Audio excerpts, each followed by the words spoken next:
ಹರೇ ನಮಾಚಾರ್ಯ. ಹರೇ ನಮಸ್ಕಾರ.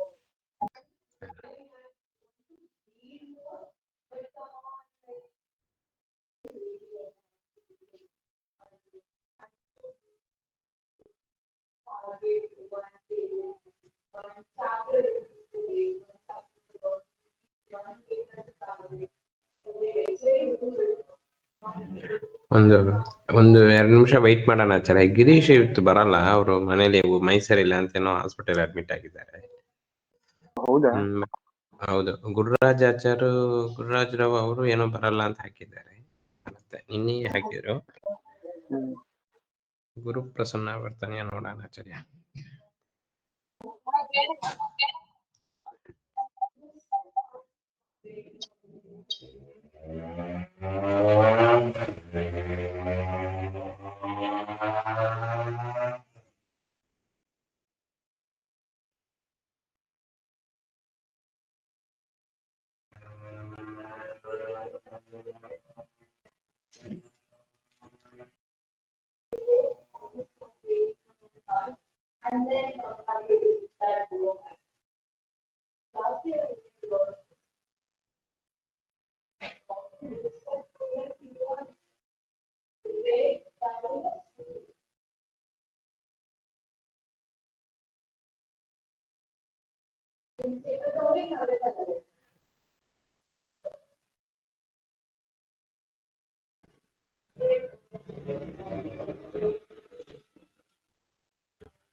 ಆಚಾರ್ಯ 3 ದಿನ ಪ್ರವಚನ ಆಗ್ಬೋದಿಲ್ಲ ಆಚಾರ್ಯ?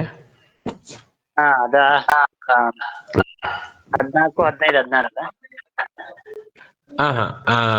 13, 14, 15 ಆಚಾರ್ಯ. ಏಕಾದಶಿ, ದ್ವಾದಶಿ, ತ್ರಯೋದಶಿ. 13, 14, 15 ಶುಕ್ರವಾರ, ಶನಿವಾರ, ಭಾನುವಾರ. ಈ ಶುಕ್ರವಾರ ಅಲ್ಲ, ನೆಕ್ಸ್ಟ್ ವೀಕ್. ಗೊತ್ತಾಯ್ತು.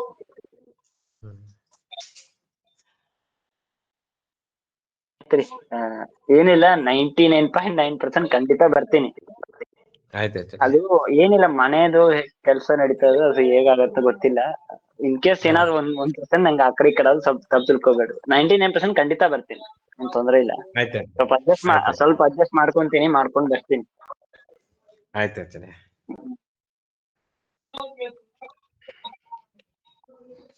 15ನೇ ತಾರೀಕು ನೀವು ಬರ್ಲೇಬೇಕು ಆಚಾರ್ಯ, ಮಿಸ್ ಮಾಡಬಾರ್ದು. ಅವತ್ತು ನೀವು ನಮಗೆ ಆ ತಟ್ಟು ಮಾಡಿಸ್ತೀವಿ ಆಚಾರ್ಯ. ನನ್ನ ಮಗಳಿಗೆ ಅವರು ಬರ್ತಾರೆ, ಗಂಡಿನ ಮನೆಯವರು. ನಾ ಯಾರನ್ನೂ ಕರೆದಿಲ್ಲ, ಅವ್ರ ಮನೆಯವರು, ನಮ್ಮ ಮನೆಯವರು ಅಷ್ಟೇ.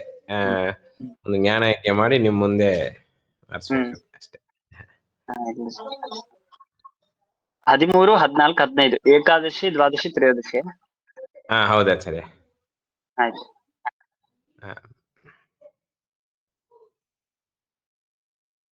ಶುರು ಮಾಡೋಣ ಆಚಾರ್ಯ. ಸರಿ ಸರಿ.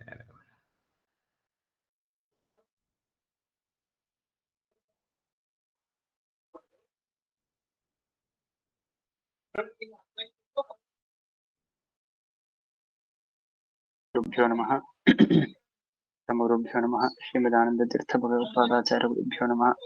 ಪ್ರಣಮ್ಯ ಚರಣಾಂಭೋಜಗದಂ ಕಮಲಾಪತೇಃ ಪ್ರಮಾಣ ಪದ್ಧತಿಂ ಕುರ್ಮೋ ಬಾಲಾನಾಂ ಬೋಧಸಿದ್ಧಯೇ ಅಬ್ರಹ್ಮಂ ಗ್ರಹಿತಂ ಸದಾ ಆನಂದ ತೀರ್ಥಂ ಗಂಭದೇ ತಾಪತ್ರಯಾಪಹಂ ಚಿತ್ರೇ ಪದಶ್ಚ ಗಂಭೀರೆ ವಾಕ್ಯೈ ಮಾನೇರಖಂಡಿತೈಃ ಗುರುಭಾವಂ ಜಯಂತಿ ಭಾತಿ ಶ್ರೀಜಯತೀರ್ಥವತ್ ನೌಮಿನ್ಯಾಯ ಸುಧಾತೃಜಮನೀಂ ಶ್ರೀಪಾದರಾಜಾಚಾರ್ಯಾಂ ವಿವಿಧಾಗಮ ಶ್ರೀಪಾದರಾಜಾನಪಿ ವಂದೇಹಂ ಸವರಾನ್ ರವಿತ್ವಂ ವೃಂದೇರದ್ಯವಾರಾಣಿದೇಂ ಶ್ರೀ ಸತ್ಯವರ್ತ ರಾಘವೇಂದ್ರ ವಿಪಾನ್ ಸದ್ಭವ ಸದ್ಯಾನಪಾನ್ ಅಸ್ಮದ್ಗುರು ಸಮಾರಂಭಾಂ ಟೀಕಾಕೃತಾಂ ವಂದೇ ಶ್ರೀಮದಾಚಾರ್ಯ ಪರ್ಯಂತ ಮುಂದೆ ಗುರು ಪರಂಪರಾಂ ವಿದ್ಯಾಪೀಠ ವಿಧಾತಾರಂ ವಿದ್ಯಾವಾರಿಚಂದ್ರಂ ವಿದ್ಯಾರ್ಥಿವತ್ಸಲಂ ವಂದೇ ಮಹಾಮಹಿಮ ಸದ್ಗುರುಂ ಆಪಾದಮಣಿ ಪರ್ಯಂತಂ ಗುರುಣಾಂ ಅಕೃತಿಂ ಸ್ಮರೇತ್ತೇನ ವಿಘ್ನಾಃ ಪ್ರಣಶ್ಯಂತಿ ಸಿದ್ಧಂತಿ ಚ ಮನೋರಥಾಃ. ಶ್ರೀ ಗುರುಭ್ಯೋ ನಮಃ. ತಚ್ಚತುರ್ವಿಧಂ ಈಶ್ವರ ಜ್ಞಾನಂ, ಲಕ್ಷ್ಮೀ ಜ್ಞಾನಂ, ಯೋಗಿ ಜ್ಞಾನಂ, ಅಯೋಗಿ ಜ್ಞಾನಂ ಚ ಇತಿ. ತಚ್ಚ ಅಂದ್ರೆ ಯಥಾರ್ಥ ಜ್ಞಾನ, ಕೇವಲ ಪ್ರಮಾಣ ಅಂದ್ರೆ ಯಾವುದು ಅಂತ ಹೇಳಿ, ಯಥಾರ್ಥ ಜ್ಞಾನಂ ಕೇವಲ ಪ್ರಮಾಣಂ ಅಂತ ಹೇಳಿ ಹಿಂದೆ ಅದರ ವಿಚಾರ ಮಾಡಿದ್ರು. ಆ ಯಥಾರ್ಥ ಜ್ಞಾನ ಅಂತ ಅನ್ನೋದು ಇದು 4 ವಿಧವಾಗಿದೆ. ಯಾವುದು 4 ವಿಧ ಅಂತಂದ್ರೆ, ಮೊದಲನೇದ್ದು ಈಶ್ವರ ಜ್ಞಾನಂ, ಪ್ರಧಾನವಾದದ್ದು. ಒಟ್ಟಾರೆ 4ರಲ್ಲಿ ಅತೀ ಪ್ರಧಾನವಾದದ್ದು ಯಾವುದು ಅಂದ್ರೆ ಈಶ್ವರ ಜ್ಞಾನ. ಈ ಈಶ್ವರ ಜ್ಞಾನದ ವಿಷಯದಲ್ಲಿ ಶ್ರೀಮದಾಚಾರ್ಯರು ತುಂಬಾ ಚೆನ್ನಾಗಿ ವಿವರಣೆ ಮಾಡಿದ್ದಾರೆ. ಬಹುಳ ಚಾತಿ ವಿಶತ ಸ್ಪಷ್ಟಾತೇವ ಶ್ರೇಯೋಮತಿ ಅಂತ ಹೇಳಿ ನಮಗೆ ಸಮರ್ಥನೆ ಮಾಡಿ. ಇಲ್ಲಿ ಕೆಲವೊಂದು ಅಂಶಗಳನ್ನು ಟೀಕಾಕೃತರಾದ್ರು ಅದನ್ನು ತಗೊಂತಾರೆ, ಅಲ್ಲಿ ಆಚಾರ್ಯ ಹೇಳಿದ್ದನ್ನು ಇಲ್ಲಿ ಸಂಗ್ರಹ ಮಾಡ್ತಾರೆ. ಹಾಗಾಗಿ ತಿಳಿಯೋಣ. ಸೊ ನಿಮಗೆ ಮೊದಲನೇದ್ದು ಯಥಾರ್ಥ ಜ್ಞಾನದಲ್ಲಿ ಬರುವಂತಹದ್ದು ಮೊಟ್ಟ ಮೊದಲು ಈಶ್ವರ ಜ್ಞಾನ, ಅದಾದ ಮೇಲೆ ಲಕ್ಷ್ಮೀ ಜ್ಞಾನ, ಅದಾದ ಮೇಲೆ ಯೋಗಿಗಳಿಗೆ ಬರುವ ಜ್ಞಾನ, ಅದಾದ ಮೇಲೆ ಅಯೋಗಿಗಳಿಗೆ ಬರುವಂತಹ ಜ್ಞಾನ.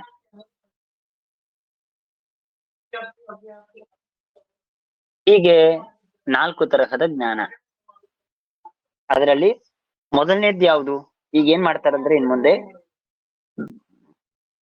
ಈ 4 ಜ್ಞಾನದ ಲಕ್ಷಣ ಏನು, ಸಾಮರ್ಥ್ಯವೇನು, ಯಾವುದನ್ನು ಈಶ್ವರ ಜ್ಞಾನ ಅಂತ ಕರಿಬೇಕು, ಯಾವುದನ್ನು ಲಕ್ಷ್ಮೀ ಜ್ಞಾನ ಅಂತ ಕರಿಬೇಕು, ಆ ಈಶ್ವರ ಜ್ಞಾನಕ್ಕೆ ಇರುವ ಸಾಮರ್ಥ್ಯವೇನು, ಲಕ್ಷ್ಮೀ ದೇವಿಯ ಜ್ಞಾನಕ್ಕೆ ಇರುವ ಸಾಮರ್ಥ್ಯವೇನು, ಆ ಜ್ಞಾನಗಳಲ್ಲಿ ಏನ್ ವ್ಯತ್ಯಾಸ, ಈಶ್ವರ ಜ್ಞಾನಕ್ಕೂ ಲಕ್ಷ್ಮೀ ದೇವಿಯ ಜ್ಞಾನಕ್ಕೂ ಏನ್ ವ್ಯತ್ಯಾಸ ಅಂತ ಹೀಗೆ ಅದರ ವಿಚಾರಗಳನ್ನು ಇನ್ನು ಮುಂದೆ ಮಾಡ್ತಾರೆ. ಯಾಕೆಂದ್ರೆ ಅದೆಲ್ಲವೂ ಕೇವಲ ಪ್ರಮಾಣದಲ್ಲಿ ಬಂದಿದೆ, ಆದ್ದರಿಂದ ಅದರ ವಿಚಾರ ಮಾಡ್ತಾರೆ. ಅದರಲ್ಲಿ ಮೊದಲಿಗೆ ಈಶ್ವರ ಜ್ಞಾನ, ಇದು ನಮಗೆ ಅತಿ ಮುಖ್ಯವಾದದ್ದು. ಯಾಕಂದ್ರೆ ನಮ್ಮ ಉಪಾಸನೆಗೆ ಅಥವಾ ಭಗವಂತನ ಮಹಿಮೆಯನ್ನು ತಿಳಿದುಕೊಳ್ಳುವುದಕ್ಕೆ ತುಂಬಾ ಅನುಕೂಲವಾಗುತ್ತೆ. ತತ್ರ ಸರ್ವಾರ್ಥ ವಿಷಯಕಂ ಈಶ್ವರ ಜ್ಞಾನಂ. ಸರ್ವಾರ್ಥ ವಿಷಯಕಂ ಅಂದ್ರೆ ಈಶ್ವರ ಜ್ಞಾನದಲ್ಲಿ ಎಷ್ಟು ಪದಾರ್ಥ ವಿಷಯವಾಗಿರುತ್ತೆ ಅಂತಂದ್ರೆ, ಸರ್ವ ಪದಾರ್ಥಗಳು ವಿಷಯವಾಗಿರುತ್ತೆ. ಆ ಈಶ್ವರ ಜ್ಞಾನದಲ್ಲಿ ವಿಷಯವಾಗದೇ ಇದ್ದದ್ದು ಅಂತನೋ ವಸ್ತುವೇ ಜಗತ್ತಿನಲ್ಲಿ ಇಲ್ಲ. ಅದಕ್ಕಾಗಿಯೇನೆ ಈಶ್ವರನಿಗೆ ಸರ್ವಜ್ಞ ಅಂತ ಕರೆಯೋದು. ಸರ್ವ ವಿಷಯಕವಾದ ಜ್ಞಾನವಿದೆ ಅಂತನೋ ಕಾರಣಕ್ಕಾಗಿ ಸರ್ವಜ್ಞ ಶಬ್ದಕ್ಕೆ ಅರ್ಥ ಇಷ್ಟು, ಸರ್ವ ವಿಷಯಕ ಜ್ಞಾನ ಇದೆ, ಆದ್ದರಿಂದ ಸರ್ವಜ್ಞ. ಇವತ್ತು ನಾವು ನಮ್ ಕಣ್ಣೆದುರಿಗೆ ಯಾವ ಪದಾರ್ಥವಿದೆ ಅದನ್ನು ತಿಳಿದರೆ ನಮ್ ಕಷ್ಟ, ಇದರ ಜ್ಞಾನವಾಯ್ತಲ್ವಾ ಅಂತ ನಾವು ವಿಚಾರ ಮಾಡ್ತೀವಿ. ಆದರೆ ಜಗತ್ತಿನಲ್ಲಿ ಎಷ್ಟು ಪದಾರ್ಥವಿದೆಯೋ ಅಷ್ಟೆಲ್ಲಾ ಪದಾರ್ಥಗಳ ಸರ್ವ ವಿಷಯಕದ ಜ್ಞಾನ ಇದು ಏನಿದು, ಈ ಜ್ಞಾನವೇ ಈಶ್ವರ ಜ್ಞಾನ. ಇದು ಯಾರಲ್ಲೂ ಬರೋದಿಲ್ಲ. ಲಕ್ಷ್ಮಿಯಾದಿ ಸರ್ವ ಪ್ರಪಂಚಕ್ಕೆ ಯಾರಿಗೂ ಈ ಒಂದು ಜ್ಞಾನ ಬರೋದಿಲ್ಲ. ಹಾಗಾಗಿ ಇದು ಪರಮಾತ್ಮನ ಜ್ಞಾನದ ಲಕ್ಷಣ. ಇದು ಸಂಕ್ಷೇಪವಾಗಿ ನಮಗೆ ತಿಳಿಸ್ಕೊಟ್ಟಿದ್ದು ಟೀಕಾಕೃತವಾಗಲಿ. ಇನ್ನ ಈಶ್ವರ ಜ್ಞಾನದಲ್ಲಿ ಶ್ರೀಮದಾಚಾರ್ಯ ಅನೇಕ ವಿಶೇಷವನ್ನು ತಿಳಿಸ್ಕೊಡ್ತಾರೆ. ಇದು ಸಂಕ್ಷೇಪವಾಗಿ ಸರ್ವಾರ್ಥ ವಿಷಯಕಂ, ಸರ್ವ ಪದಾರ್ಥ ವಿಷಯಕವಾದ ಜ್ಞಾನ ಈಶ್ವರ ಜ್ಞಾನ.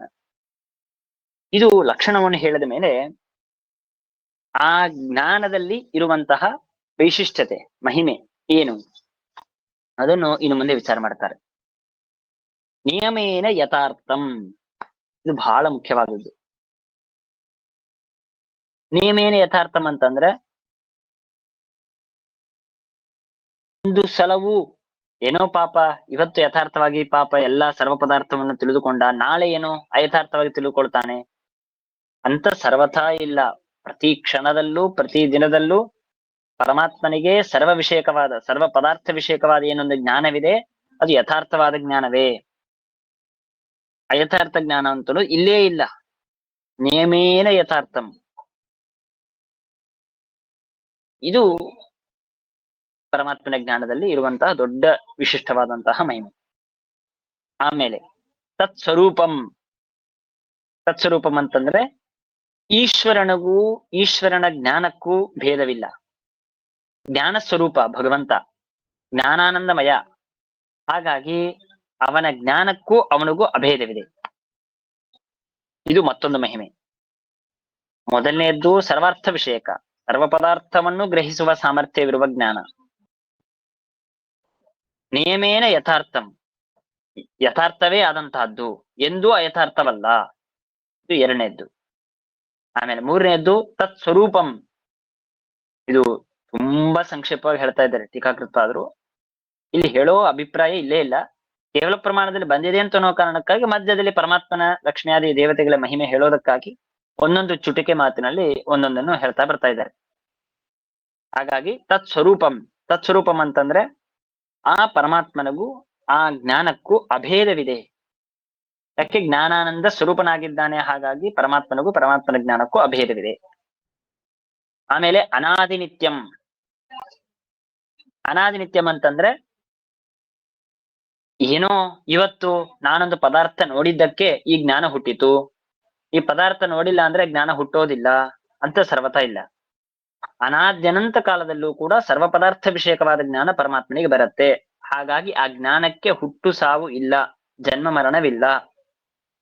ಯಾಕೆ ಅಂದ್ರೆ ಅವನ ಸ್ವರೂಪ ಅಂತ ಅಂದ್ಮೇಲೆ ಅದಕ್ಕೆ ಹುಟ್ಟೇನು? ಪರಮಾತ್ಮನ ಸ್ವರೂಪಕ್ಕೆ ಹುಟ್ಟಿದ್ಯಾ? ಜೀವನ ಸ್ವರೂಪಕ್ಕೆ ಇಲ್ಲ, ಜೀವ ನಿತ್ಯ. ದೇಹ ಇದು ಅನಿತ್ಯ, ಜೀವ ಸ್ವರೂಪ ಇದು ನಿತ್ಯ. ಹಾಗೆ ಪರಮಾತ್ಮ ನಿತ್ಯ ಅಂತಂದ್ಮೇಲೆ ಪರಮಾತ್ಮನ ಸ್ವರೂಪವಾದ ಜ್ಞಾನಕ್ಕೆ ಎಲ್ಲಿಂದ ಜನ್ಮ ಹೇಳೋದು? ಹಾಗಾಗಿ ಪರಮಾತ್ಮ ಅವನಿಂದ ಅಭಿನ್ನವಾದ ಜ್ಞಾನ ಇದು ಅನಾದಿ ನಿತ್ಯ. ಇದು ಮಹಾಮಹಿಮೆ. ನಮ್ಮ ಜ್ಞಾನ ಕ್ಷಣಿಕ, ಅತೀ ಕ್ಷಣಿಕ. ಒಂದು ಕ್ಷಣದಲ್ಲಿ ಒಂದು ಪದಾರ್ಥ ಜ್ಞಾನ ಮಾಡ್ಕೊಳ್ತೇವೆ, ಅಥವಾ ಒಂದು ವಾಕ್ಯವನ್ನು ಓದಿದಾಗ ಅದರ ಜ್ಞಾನ ಮಾಡ್ಕೊಳ್ತೇವೆ. ಎಷ್ಟು ಕ್ಷಣ ನಮಗೆ ನೆನಪಿರುತ್ತೆ? ಅದಕ್ಕೆ ತಾರ್ಕಿಕರಿಗೂ ನಮಗೂ ಅದರಲ್ಲಿ ವಿವಾದಗಳಿದೆ. ಎಷ್ಟು ಕ್ಷಣದವರೆಗೆ ಜ್ಞಾನ ಇರುತ್ತೆ? 3 ಕ್ಷಣದವರೆಗೆ ಇರುತ್ತಾ, 2 ಕ್ಷಣದವರೆಗೆ ಇರುತ್ತಾ ಅಂತ ವಿಚಾರ ಮಾಡ್ತಾರೆ.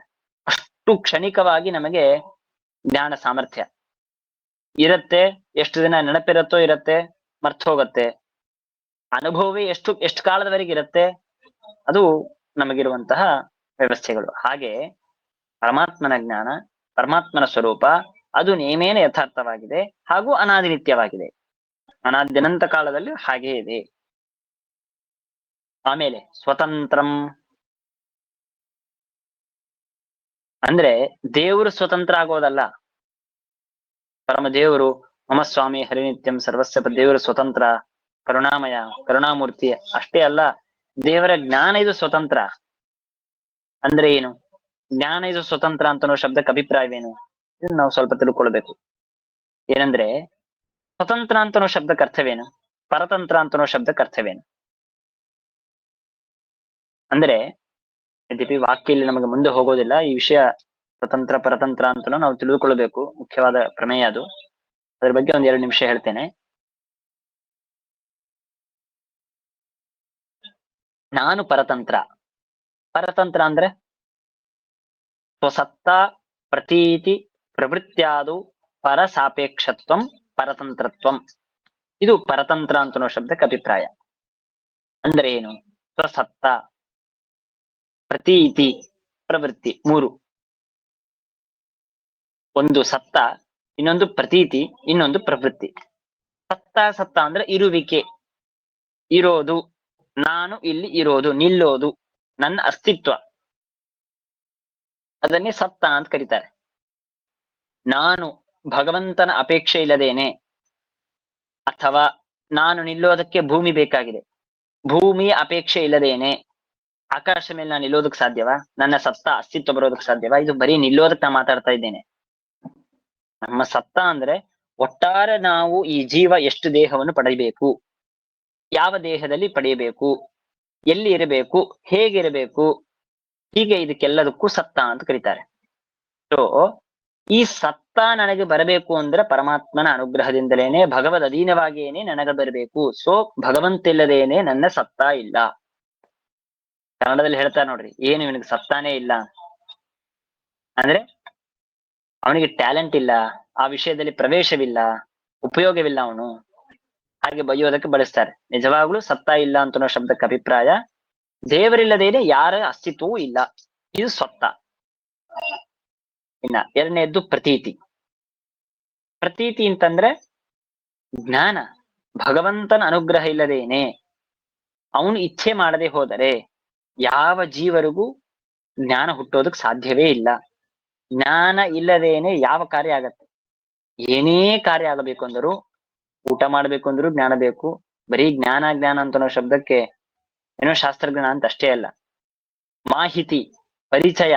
ಯಾವುದೇ ಒಂದು, ಈಗ ನಾನಿದು ಭೂಮಿ ಅಂತ ಅನ್ನುವ ಜ್ಞಾನ ಆದ್ರೆ ಅದರ ಮೇಲೆ ಕಾಲಿಡ್ತೇನೆ. ಅದರ ಮೇಲೆ ಮುಂದೆ ನಾನು ನಡಿಬೇಕು, ನಡೆದು ಆ ಊರಿಗೆ ಹೋಗಬೇಕು ಅಂತಂದ್ರೆ ಮುಂದಿನ ಆ ಜ್ಞಾನ ಇದ್ರೆ ನಾನು ಏನೇ ಒಂದು ಕೆಲಸವನ್ನು ಮಾಡೋದಕ್ಕೂ ಪ್ರವೃತ್ತಿ ಆಗಬೇಕು ಅಂದ್ರೆ ಜ್ಞಾನ ಬೇಕೇ ಬೇಕು. ಜ್ಞಾನ ಇಲ್ಲದೇನೆ ಯಾವ ಕೆಲಸವೂ ಆಗೋದಿಲ್ಲ. ಆ ಜ್ಞಾನ ಬರ್ಬೇಕು ಅಂದರೂ ಕೂಡ ಸ್ವತಂತ್ರವಾಗಿ ನನಗೆ ಬರತ್ತೆ, ದೇವರು ಇಲ್ಲದೇನೆ, ದೇವರಿಂದಲೇನೆ ಬರುತ್ತೆ. ಅಷ್ಟೇ ಅಲ್ಲ, ನನಗೆ ಜ್ಞಾನ ಹುಟ್ಟಬೇಕು ಅಂತ ಅನ್ನೋದಕ್ಕ ಒಂದು ವಾಕ್ಯ ಬೇಕಾಗಿತ್ತು, ಅದನ್ನ ಅಪೇಕ್ಷೆ ಪಟ್ಟೆ. ಅಥವಾ ಒಂದು ಕಣ್ಣು ಬೇಕಾಗಿತ್ತು, ಅದನ್ನ ಅಪೇಕ್ಷೆ ಪಟ್ಟೆ. ಅಥವಾ ಯಾವ ಪದಾರ್ಥ ಜ್ಞಾನ ಬರಬೇಕಾಗಿದೆ ಆ ಪದಾರ್ಥವನ್ನು ನೋಡ್ಬೇಕಾಗಿತ್ತು, ಆ ಪದಾರ್ಥ ನಾನು ಅಪೇಕ್ಷೆ ಪಟ್ಟೆ. ಯಾವುದರ ಅಪೇಕ್ಷೆ ಇಲ್ಲದೇನೆ ಜ್ಞಾನ ಬಂತ ನಮಗೆ? ಇಷ್ಟೆಲ್ಲದರ ಅಪೇಕ್ಷೆ ಇದೆ. ಪ್ರಧಾನವಾಗಿ ಭಗವಂತ, ಅದಾದ ಮೇಲೆ ಜಗತ್ತಿನಲ್ಲಿರುವಂತಹ ಸಹಕಾರಗಳು, ಕಣ್ಣು, ಕಿವಿ, ಮೂಗು, ಅಥವಾ ವಾಕ್ಯ, ಅಥವಾ ಲಿಂಗ, ಅಥವಾ ಪದಾರ್ಥಗಳು, ಹೀಗೆ ಒಂದೊಂದು ಬೇರೆ ಬೇರೆ. ಇದು ಪ್ರತೀತಿಗೆ ನಾವು ಮತ್ತೊಂದರ ಅಪೇಕ್ಷೆ ಪಟ್ಟಿದ್ದು. ಇನ್ನ ಪ್ರವೃತ್ತಿ. ಪ್ರವೃತ್ತಿ ಅಂದ್ರೆ ಕ್ರಿಯೆ. ನಮಗೆ ಒಂದು ಕ್ರಿಯೆ ಹುಟ್ಟಬೇಕು ಅಂತಂದ್ರೂ ಕೂಡ ಭಗವಂತನ ಅನುಗ್ರಹ ಆಗಬೇಕು. ತೇನ ವಿನ ತೃಣಮಪಿ ನ ಚಲತಿ. ಭಗವಂತನ ಅನುಗ್ರಹದಿಂದಲೇ ಪ್ರತಿಯೊಂದು ಕ್ರಿಯೆಗಳು ಆಗಬೇಕು. ಭಗವಂತನ ಅನುಗ್ರಹದಿಂದಲೇ ಪ್ರತಿಯೊಂದು ಕ್ರಿಯೆಗಳು ಆಗಬೇಕು ಅಂತಂದ ಮೇಲೆ ಸ್ವಸತ್ತ, ಪ್ರತೀತಿ, ಪ್ರವೃತ್ತಿ ಮೂರೂ ಕಡೆಗೂ ಕೂಡ ಭಗವದ್ ಅಧೀನವಾಗಿ ನಾನು ಪಡಿತೇನೆ. ಹಾಗಾಗಿ ನಾನು ಪರತಂತ್ರ. ಇನ್ನ ಹಾಗೆ ಅದಕ್ಕೆ ವಿರುದ್ಧವಾಗಿದ್ದು ಸ್ವತಂತ್ರ. ಸ್ವಸತ್ತ, ಪ್ರತೀತಿ, ಪ್ರವೃತ್ತಿಗೆ ಪರ ಸಾಪೇಕ್ಷವಲ್ಲ, ಅದು ಸ್ವತಂತ್ರ. ಭಗವಂತ ತನ್ನ ಸತ್ತ, ತನ್ನ ಅಸ್ತಿತ್ವಕ್ಕೆ ಯಾರ ಅಪೇಕ್ಷೆ ಪಡಬೇಕು? ಯಾರ ಅನುಗ್ರಹಿಸಿದ್ದಕ್ಕೆ ಪರಮಾತ್ಮನ ಸತ್ತ ಇದೆ? ಯಾರೂ ಬೇಕಾಗಿಲ್ಲ, ಅವನೇ ಸ್ವತಂತ್ರ. ಅವನಿಗಿಂತ ಮೇಲಿದ್ದವರು ಇನ್ಯಾರು ಇಲ್ಲೇ ಇಲ್ಲ ಯೋಗ್ಯತೆಯಲ್ಲಿ. ಯಾರ ಅಪೇಕ್ಷೆ ಇಲ್ಲದೇನೆ ತನ್ನ ಅಧೀನವಾಗಿ ತನ್ನ ಸತ್ತ ಇದೆ. ಆಮೇಲೆ ಪ್ರತೀತಿ, ಏನೋ ಒಂದು ಜ್ಞಾನ ಆಗಬೇಕು, ಯಾರೋ ಅನುಗ್ರಹ ಮಾಡಿ. ಯಾರಿದ್ದಾರೆ? ಯಾರೂ ಇಲ್ಲ. ಅಥವಾ ನಮ್ಮಂತೆ ಒಂದು ಜ್ಞಾನವನ್ನು ಮಾಡಿಕೊಳ್ಬೇಕು ಅಂತ ಅನ್ನೋದಕ್ಕಾಗಿ ಕಣ್ಣು ಬೇಕು, ಕಿವಿ ಬೇಕು, ಮೂಗು ಬೇಕು, ಅಥವಾ ಪದಾರ್ಥ ಬೇಕು, ಅದರ ಸಂಪರ್ಕವಾಗಬೇಕು. ನನಗೆ ಒಂದು ವಾಕ್ಯ ಬೇಕು, ಲಿಂಗ ಬೇಕು. ಇದಿಲ್ಲದೆ ಹೋದ್ರೆ ನನಗೆ ಜ್ಞಾನ ಹುಟ್ಟೋದಕ್ಕೆ ಸಾಧ್ಯವಿಲ್ಲ ಅಂತ ಸರ್ವಥಾ ಇಲ್ಲ. ಎಲ್ಲಾ ಕಡೆಗೂ ಯಾವುದೂ ಇಲ್ಲದೆ ಇದ್ದರೂ, ಹೇಗೆ ಬೇಕಾದರೂ, ಸರ್ವಕಾಲದಲ್ಲೂ ಸರ್ವ ಪದಾರ್ಥ ವಿಷಯದಕ್ಕ ಜ್ಞಾನವಿದು ಪ್ರತಿ ಕ್ಷಣದಲ್ಲೂ ಭಗವಂತನೇ ಆಗತ್ತೆ, ಯಾರ ಅಪೇಕ್ಷೆ ಇಲ್ಲ. ಇದು ಪ್ರತೀತಿಯಲ್ಲಿ. ಹಾಗೆ ಪ್ರವೃತ್ತಿಯಲ್ಲಿ ತಾನೊಂದು ಕ್ರಿಯೆಯನ್ನು ಮಾಡಬೇಕು ಅಂದ್ರೆ ಯಾರ ಅನುಗ್ರಹ ಆಗಬೇಕು? ಏನೂ ಬೇಕಾಗಿಲ್ಲ. ಹಾಗಾಗಿ ಸತ್ತ, ಪ್ರತೀತಿ, ಪ್ರವೃತ್ತಿ ಈ ಮೂರರಲ್ಲಿ ಯಾರ ಅಪೇಕ್ಷೆ ಇಲ್ಲದೇನೆ ಭಗವಂತನಿಗೆ ಆಗತ್ತೆ ಅಂತ ಅನ್ನೋ ಕಾರಣಕ್ಕಾಗಿ ಭಗವಂತ ಸ್ವತಂತ್ರ. ಈ ಮೂರರಲ್ಲಿ ಮತ್ತೊಬ್ಬರ ಅಪೇಕ್ಷೆಯನ್ನು ಪಡೆದುಕೊಂಡೇ ನಾನ್ ಮಾಡ್ತೇನೆ, ಆದ್ರಿಂದ ನಾನು ಪರತಂತ್ರ. ಈ ಮೂರೊಳಗೆ ಸಮಗ್ರವಾದ ಜಗತ್ತು ಬಂದ್ಬಿಡುತ್ತೆ. ಸತ್ತ, ಪ್ರತೀತಿ, ಪ್ರವೃತ್ತಿ ಇದೆಲ್ಲದೇನೆ ಯಾವುದೂ ಇಲ್ಲ. ಸೊ ನಾನು ಪರತಂತ್ರ, ಭಗವಂತ ಸ್ವತಂತ್ರ, ಇದು ತಿಳ್ಕೊಳ್ತೇವೆ. ಇಷ್ಟೇ ಅಲ್ಲ, ಇಲ್ಲಿ ವಿಚಾರ ಮಾಡ್ತಾ ಇರೋದು ಜ್ಞಾನ. ಜ್ಞಾನವೂ ಸ್ವತಂತ್ರ. ಪರಮಾತ್ಮ ಹೇಗೆ ಸ್ವತಂತ್ರವೋ ಪರಮಾತ್ಮನ ಜ್ಞಾನವೂ ಸ್ವತಂತ್ರ. ಇದನ್ನು ಮತ್ತೊಂದು ಕಡೆಗೆ ವಿಚಾರ ಮಾಡ್ತಾರೆ. ಪರಾಭಿಧ್ಯಾನಾತ್ವ ಅಂತ ಸೂತ್ರದ ಪ್ರಸಂಗದಲ್ಲಿ ಪರಮಾತ್ಮನ ಪ್ರಸಾದ ಇದು ಸ್ವತಂತ್ರ, ಪರಮಾತ್ಮನ ಅನುಗ್ರಹ ಇದು ಸ್ವತಂತ್ರ. ಇದು ದೇವರ ಗುಣಕ್ಕೆ ಇರುವ ಸಾಮರ್ಥ್ಯ. ಯಾರಿಗೂ ಇಲ್ಲ. ನಮ್ಮ ಜೀವರಿಗೆ ಸ್ವಾತಂತ್ರ್ಯ ಬರೋದು ಕಷ್ಟ, ಅಂದ್ರೆ ಇಲ್ಲೇ ಇಲ್ಲ. ಅವನ ಜ್ಞಾನಕ್ಕೆ ಎಲ್ಲಿ ಬರೋದು? ಆದ್ರೆ ದೇವರಿಗೂ, ದೇವರ ಜ್ಞಾನಕ್ಕೂ, ಒಟ್ಟಾರೆ ದೇವರ ಗುಣಗಳಿಗೂ ಎಲ್ಲದಕ್ಕೂ ಸ್ವಾತಂತ್ರ್ಯವಿದೆ. ಇದು ಇನ್ನೊಂದು ಮಹಿಮೆ.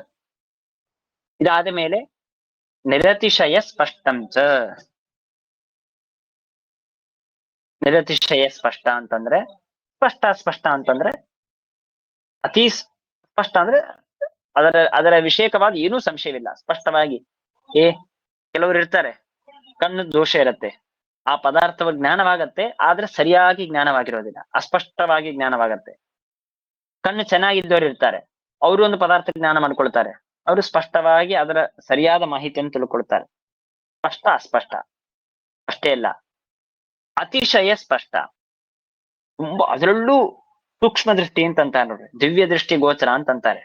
ಅತಿಶಯೇನ ತುಂಬಾ ಚೆನ್ನಾಗಿ ಸ್ಪಷ್ಟವಾಗಿ ಜ್ಞಾನವನ್ನು ಮಾಡಿಕೊಂಡ, ಅದನ್ನ ಏನಂತಾರೆ, ಅತಿಶಯ ಸ್ಪಷ್ಟ. ಹೌದಾ? ಇದಾದ ಮೇಲೆ ನಿರತಿಶಯ ಸ್ಪಷ್ಟ, ಇನ್ನ ಒಂದ್ ಸ್ಟೆಪ್ ಮೇಲೆ, ಅವನಷ್ಟು ಸ್ಪಷ್ಟವಾದ, ಅತಿಶಯೇನ ಸ್ಪಷ್ಟವಾದ ಸ್ಪಷ್ಟತಾ ಅಂತ ಅನ್ನೋದು ಯಾರಿಗೂ ಇಲ್ಲ ಜಗತ್ತಿನಲ್ಲಿ. ಇದು ಪರಮಾತ್ಮನ ಜ್ಞಾನಕ್ಕೆ ಇರುವಂತಹ ನಿರತಿಶಯ ಸ್ಪಷ್ಟತ್ವಂ. ಅತೀ ಮಹತ್ವಪೂರ್ಣವಾದ ಅತಿಶಯಿತವಾದ ಸ್ಪಷ್ಟತ್ವ ಇರೋದಾದ್ರೆ ಅದು ಕೇವಲ ಪರಮಾತ್ಮನ ಜ್ಞಾನಕ್ಕೆ ಮಾತ್ರ ಇದೆ, ಇನ್ಯಾವ ಜ್ಞಾನಕ್ಕೂ ಇಲ್ಲ. ಸರ್ವಾರ್ಥ ವಿಷಯಕ. ಆಮೇಲೆ ನೇಮೇನ ಯಥಾರ್ಥ, ಸ್ವರೂಪ, ಅನಾದಿ ನಿತ್ಯ, ಸ್ವತಂತ್ರ, ನಿರತಿಶಯ ಸ್ಪಷ್ಟ. ಇದು ಬರೀ ಸೂತ್ರ ರೂಪದಲ್ಲಿ ಇದೆ ಒಂದೊಂದು ಶಬ್ದಗಳು, ಆದ್ರೆ ಒಂದೊಂದು ಒಳಗೂ ಪರಮಾತ್ಮನ ಜ್ಞಾನದ ಅನಂತ ಮಹಿಮೆ ಇದೆ. ಇಂತಹ ಜ್ಞಾನವನ್ನು ಪಡೆದಿದ್ದೇ ಭಗವಂತ. ಸೊ ಅದು ಈಶ್ವರ ಜ್ಞಾನ. ಹೀಗೆ ಕೇವಲ ಪ್ರಮಾಣದಲ್ಲಿ ಬಂದ 4 ವಿಧವಾದ ಜ್ಞಾನದಲ್ಲಿ ಈಶ್ವರ ಜ್ಞಾನ ಅಂದ್ರೆ ಏನು ಅಂತ ಹೇಳಿ, ಅದರ ಲಕ್ಷಣ ಮತ್ತೆ ಅದರ ಮಹಿಮೆ ಏನು ಅಂತ ಅನ್ನೋದನ್ನ ವಿಚಾರ ಮಾಡಿ ಮುಗಿಸುದು. ಇನ್ನ ಇದರ ಮುಂದೆ ಲಕ್ಷ್ಮೀ ಜ್ಞಾನ, ಯೋಗಿ ಜ್ಞಾನ, ಅಯೋಗಿ ಜ್ಞಾನ ಅದರ ವಿಚಾರ ಮಾಡ್ತಾರೆ.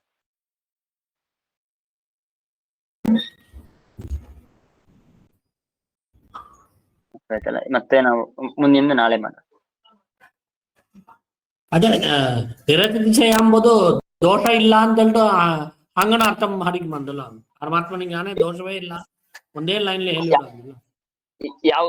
ಯಾವುದಕ್ಕೆ ನಿರತಿಶಯ ಸ್ಪಷ್ಟ ಎಂಬುದು. ಅಲ್ಲ, ಈಗ ದೋಷ ಇಲ್ಲ ಅಂತ ಮಾತ್ರಕ್ಕೆ ಸ್ಪಷ್ಟ ಅಂತ ಯಾಕಾಗ್ಬೇಕು? ಇಲ್ಲ, ದೋಷ ಇದ್ರವೇ ಅಲ್ಲಿ ಎದು ಬೇಕಾದ್ರೆ ಬರೋದಿಲ್ಲ.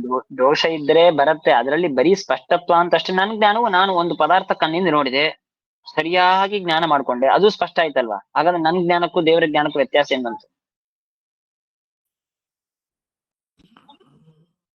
ಅಲ್ಲಿ ವ್ಯತ್ಯಾಸ ತೋರಿಸ್ಬೇಕಲ್ವಾ? ಅಲ್ಲಿ ಪೂರ್ಣ ಆಗಲ್ಲ, ನಮ್ ಜ್ಞಾನಕ್ಕೂ ಪರಮಾತ್ಮ ಜ್ಞಾನಕ್ಕೂ ಅಲ್ಲ, ನೀವ್ ಹೇಳಿದ್ದು ಸರಿ, ಸತ್ಯ. ಅದು ದೋಷ ಇದ್ರೆ ಅದು ಅಸ್ಪಷ್ಟ, ದೋಷ ಇಲ್ಲದೆ ಹೋದ್ರೆ ಸ್ಪಷ್ಟ. ಇವಾಗ ನಾನು ದೋಷ ಇಲ್ಲದೇನೋ ಒಂದು ಪದಾರ್ಥ ನೋಡ್ಕೊಂಡೆ, ನನ್ ಕಣ್ಣು ಏನ್ ಪ್ರಾಬ್ಲಮ್ ಇಲ್ಲ, ಅಥವಾ ನಾನು ಕನ್ನಡಿ ಹಾಕೊಂಡೆ, ಸೊ ನನ್ಗೇನ್ ದೋಷ ಇತ್ತು ಅದು ನಾನು ಮುಚ್ಕೊಂಡೆ, ನಾನು ಸರಿಯಾಗಿ ಕನ್ನಡಿ ಹಾಕೊಂಡೆ, ಸರಿಯಾಗಿ ಒಂದು ಪದಾರ್ಥ ಸ್ಪಷ್ಟವಾಗಿ ಜ್ಞಾನ ಮಾಡ್ಕೊಂಡೆ.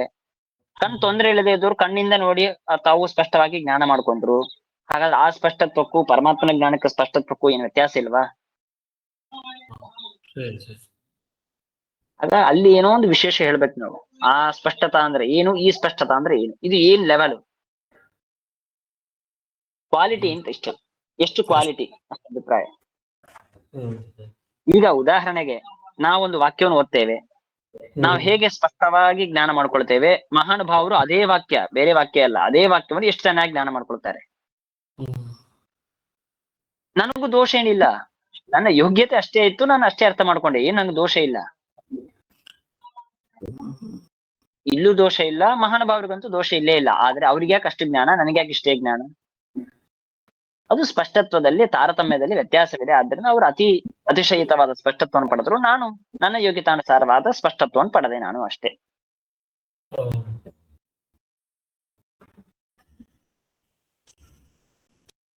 ಆಯ್ತು ಆಚಾರ್ಯ, ಆಯ್ತು, ಕ್ಲಿಯರ್ ಆಯ್ತು. ನಮಸ್ತೆ. ಶ್ರೀಕೃಷ್ಣ.